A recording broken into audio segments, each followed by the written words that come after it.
Hi, and welcome to another Tigger C video. Tigger C is a language which I've written in my Hopper development environment. Hopper is a modern semicolon and curly brace language, um, similar to C# or Java. And I've got this whole development environment that's running on Windows. So this IDE, for example, but what we're looking at here is Tigger C, and Tigger C is a language. It's a C variant that I've written in Hopper. Um, I got a really great response to my previous video on Tigger C. So this is a follow-up, and it's a lot shorter. Um, I'm just going to do a recap of where I've got to and respond a bit to some of the feedback I've had. Right. So most of the feedback about actually writing a compiler, a C compiler for the 6502, specifically trying to write one that's actually reasonably fast and generates fast code, was from a user by the name of Dr. Mortal Wombat. And he is actually the author of a C compiler called Oscar 64. It's a C compiler that is targeted mostly at Commodore-style machines, so Commodores, Atari, NES machines. But it's a much more thorough C implementation and more strict, sticking to C rather than making some of the changes I've made. And it implements even some C++ features like namespaces or reference types, for example, kind of handy.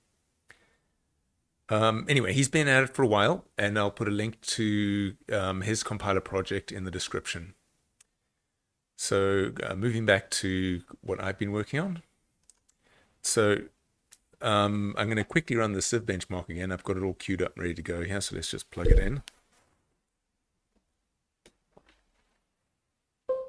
Right, and I'll need to go to the terminal.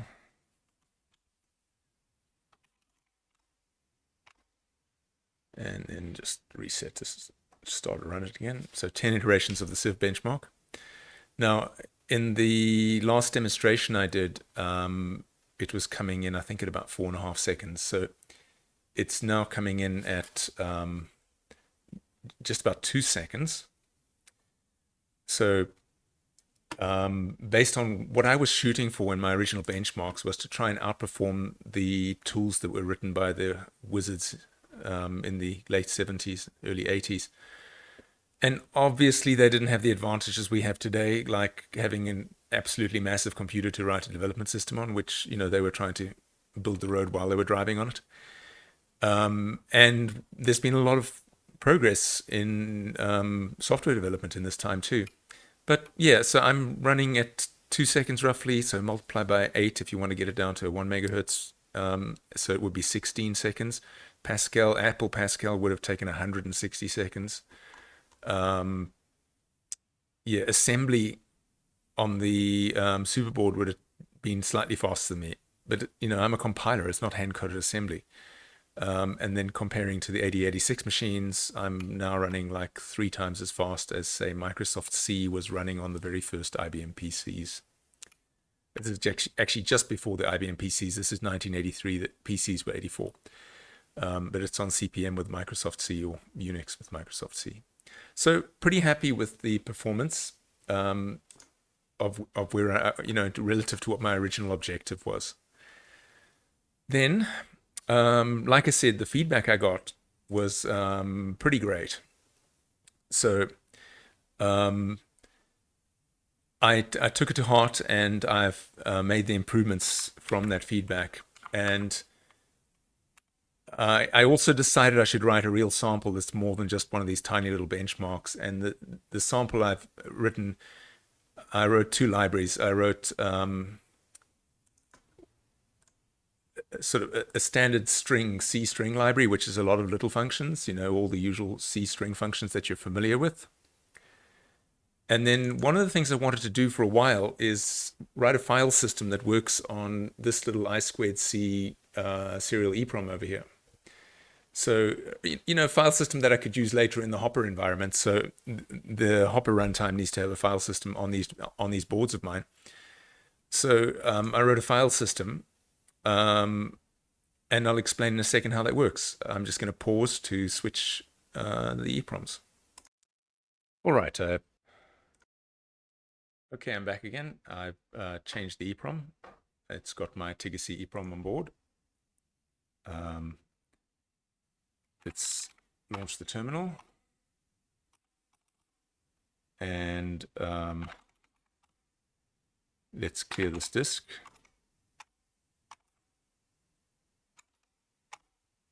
And let's make a folder again.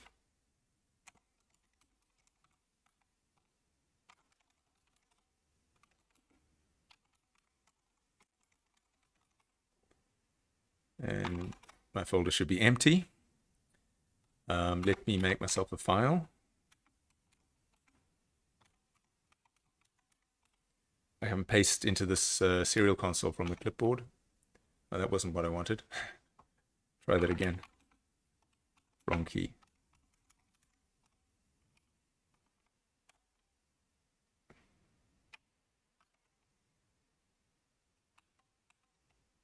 And do we have a file? Yes, we do.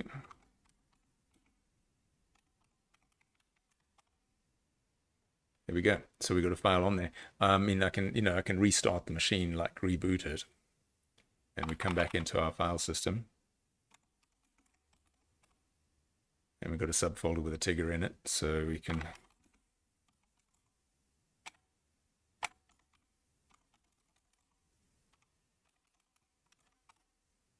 There we go. Anyway, you get the idea. Very familiar looking little file system. You can go cd folder. Oh, that didn't work. My backspace isn't working well, so if I make a typo, why am I not going to that? Oh, subfolder. Been playing with it too much. So if I make another subfolder, test, cd test, should be nothing in there. cd dot dot. And it's there, so I should have a folder and Tigger. Yeah, you get the idea. Okay, so what changes did I make, and what does this little sample look like? Let's go have a look.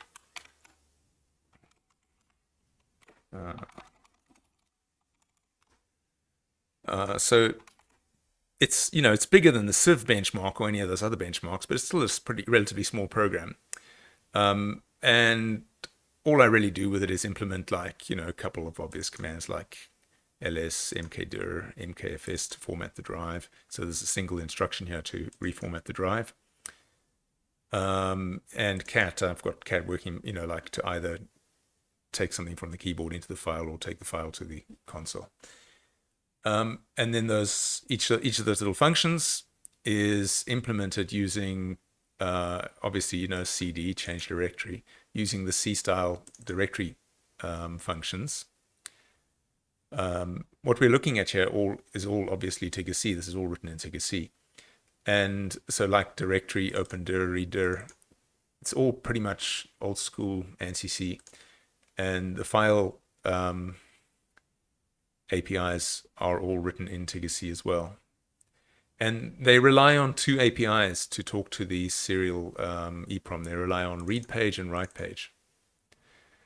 And I make it pretty boring, and I write it in blocks of 256 bytes.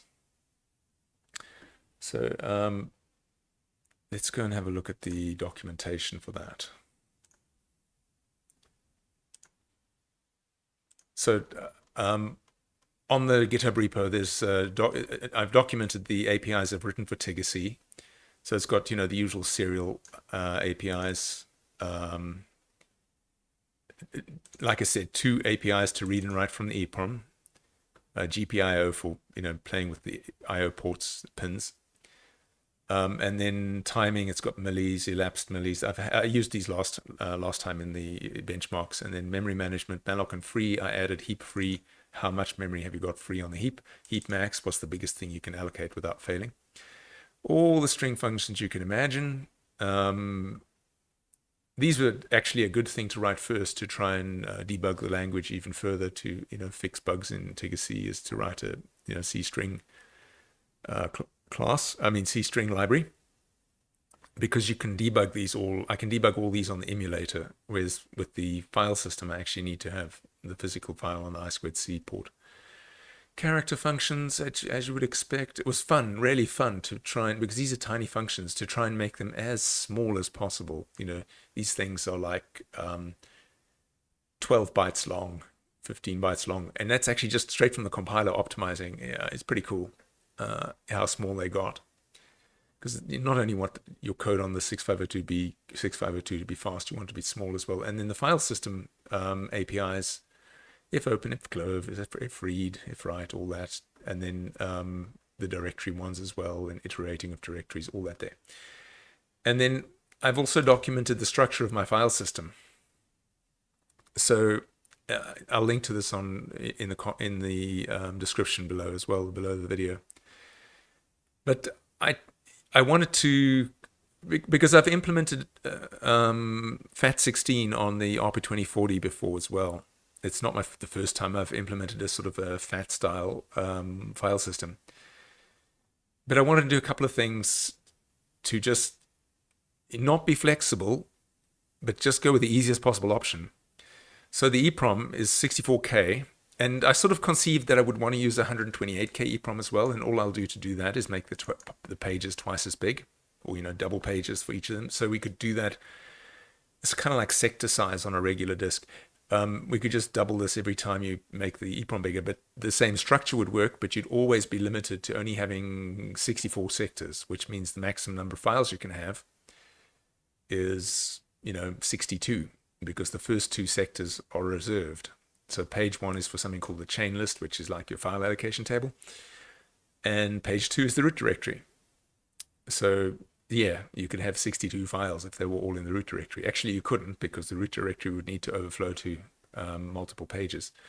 So yeah, it's quite robust in that, it has as deep a hierarchy of subfolders as you like, as many folders or files in a directory as you'd like. There's 16 per block. So because these are 256 byte blocks, and each file descriptor is 16 bytes, you can only put 16 per block, per directory block, before it flows into the next one. But for the purposes of storing stuff on this tiny little guy on this device, I just went from having no file system to having a file system that looks a lot like a FAT file system. And yeah, I don't intend to store massive amounts of stuff on this little device. So I'm hoping to use this now as a code generator, basically use the Tigger C code to expand on the minimal runtime for the Hopper runtime on the little device, so that it can now have a file system. Yeah. Anyway, so the structure of my file system is described here as well. Okay, what about optimization? So most of the feedback I got from Dr. Mortal Wombat, the author of Oscar 64, pretty good C compiler for 6502. Most of it was about code optimization, since he's been at this for a while. And my initial implementation was basically, it's a trivial recursive descent compiler. It was one pass compiler, so it didn't build any intermediate formats. Which means that what it would do while it's compiling is actually, it would generate the code while it was compiling it, and it was treating it recursive descent based, so everything was on the stack, including global variables. So the first thing I did is split the global variables to not be in the 6502 stack, because that's kind of limited. You only got 256 bytes. So first thing I did with that, moved it into a page of its own, so it can be anywhere in memory. And then I added an option, zero page globals. So if you use zero page globals, then it'll try and put because you don't have actually that many globals in a program generally. It's poor style to have too many globals. So, and then what I did is I rearranged the zero page. So and what I mean by that is, just like when you're working on, Commodore 64 as your platform, you've got to work around what the zero page is already used for. And in my case, it's Hopper. So this is what the zero page is used for in Hopper. So these sort of maroon section in the middle is breakpoints for the Hopper debugger, which you certainly don't need in Tigger C, right? So I minimized the amount, and I'm using the runtime library, the Hopper runtime library behind Tigger C, so that I didn't have to rewrite, memory memory management, malloc and free, and heap management. I'm using the same code that I wrote for the Hopper runtime. It's been through a few iterations, so it's pretty solid. So what I did is I rearranged the zero page for Tigger C, and it's all in a configurable file called zero page. So it's very easy to move things around. The one thing I can't move around that easily without reprogramming my CPLD is where my parallel port and my serial port are, because I've got them on my zero page. But luckily they're deliberately at one end of the zero page, so all this space in the middle, this yellow space, I freed up. So these this row of blue here is the memory manager. This row of purple here is my real-time clock. So the first four are a 32-bit tick count, and the second four are used when you're doing a delay. So you can put your target after the delay. You add your value to the tick count, put it in there, and it's got a pretty precise delay as a result. And the rest are fairly general purpose. So yeah, in regular Hopper, this is the light green ones. All the green ones are actually the virtual machine. So things like program counter, set stack pointer, base pointer, that sort of thing. Whereas that's not needed in Tigger C. So I moved these. These are used by the multiplication and division in the runtime library, and I moved those up to here because I want multiplication and division from the runtime library, etc. Anyway, I gave myself quite a lot of globals. So the globals can now be statically allocated, and it'll give you an error message if you run out of space, and then you'll have to say, well, I can't put it on the zero page. It's binary. You either have them all on the zero page or you put your globals somewhere else in memory. And then the next suggestion that came up was, and these are all from the same guy, was to do some call graph analysis.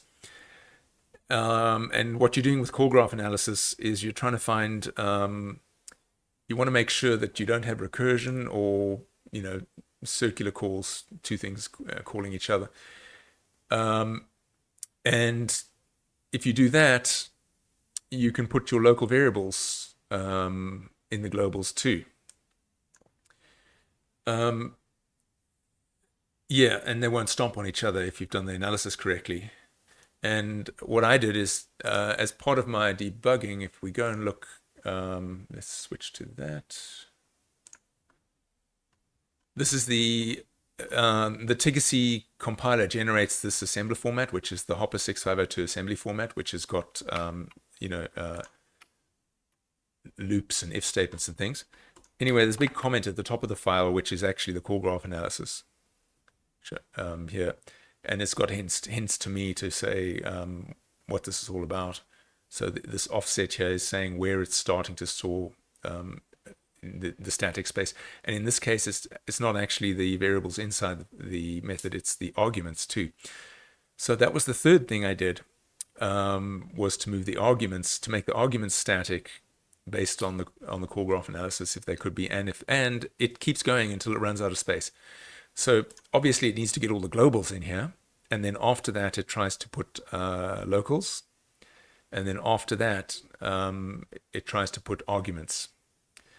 And the most valuable ones actually are the arguments. So when you're making a function call, just before you call the function, you've got to push the argument onto the stack, and then inside the function you've got to build a stack frame, which is base pointer, so that you can look back beyond, and you've got to work around the return value. So base pointer -2 to get to that variable once you're inside reader. And then the locals are on the positive side of the base pointer +0, +2, etc. if they 2 bytes wide. And because you can't use the stack pointer as an index register on the 6502, it takes quite a few instructions to do access via the base pointer. So typically about 5 instructions to get from the base pointer to getting a useful value into one of the index registers, typically the X index register, and then you can access on the stack using the X register relative to your base pointer. So if you can make functions not require locals or arguments on the stack, and they're all global, it really made a big difference to both performance and a code size. So very happy with what's changed there in terms of the code generation. Yeah, so yeah, we can have a look at some of that. So let's go and have a look at what do we got inside the shell. Shall we look at is lower? I'm hoping it's here. No. Maybe too lower. There we go. Oh.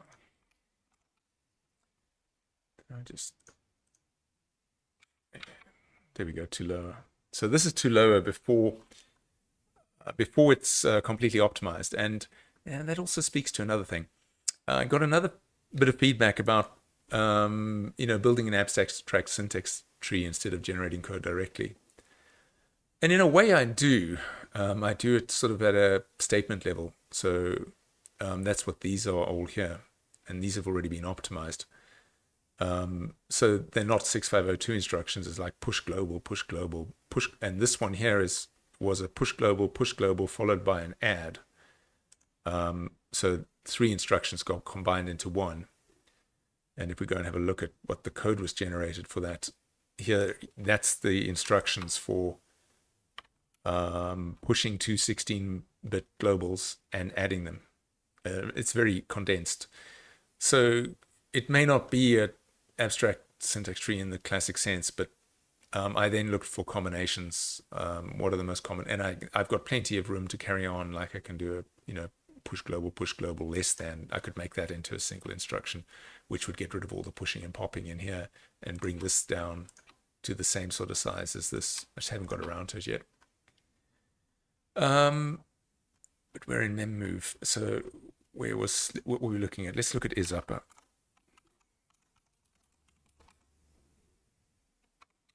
Let's go and find it. There it is.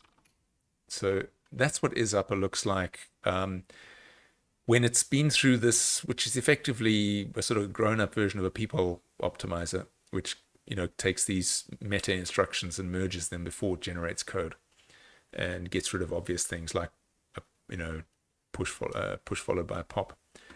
At this level, not at this level, you'll still see bad code in here. Like here we go, a push followed by a pop.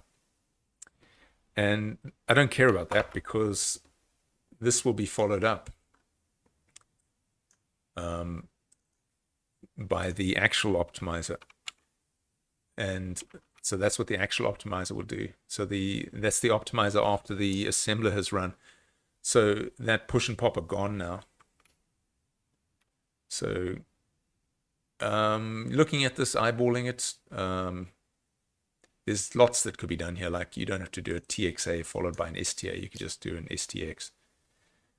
So there's plenty that could still be done in here to try and tighten this up even further. I've got to stop at some point to make my video. So I will continue to make it smaller and faster. Anyhow, what else can I tell you about it? Like I said, I'll put a link to the Oscar 64 compiler in the description. Yeah. Thank you for watching. And if you want to see more about the actual code generation and the optimization, let me know in the comments, because it's kind of feature complete in my opinion. I've got about as far as I want to with it in terms of my reason for writing it was so that I could write something like this file system in a slightly higher level language than 6502 assembly, but in my same Hopper development environment, so that I can integrate the results into the Hopper runtime virtual machine, so I can now have a file system there. So I've met my objective of being able to write in a relatively high level language and still generate decent code. So I'll continue to work on optimization of both size and speed because I want my file system to be smaller than what it's currently generating and faster. Very good. Thank you for watching. I'll also link to a general video at the end about what the Hopper system is.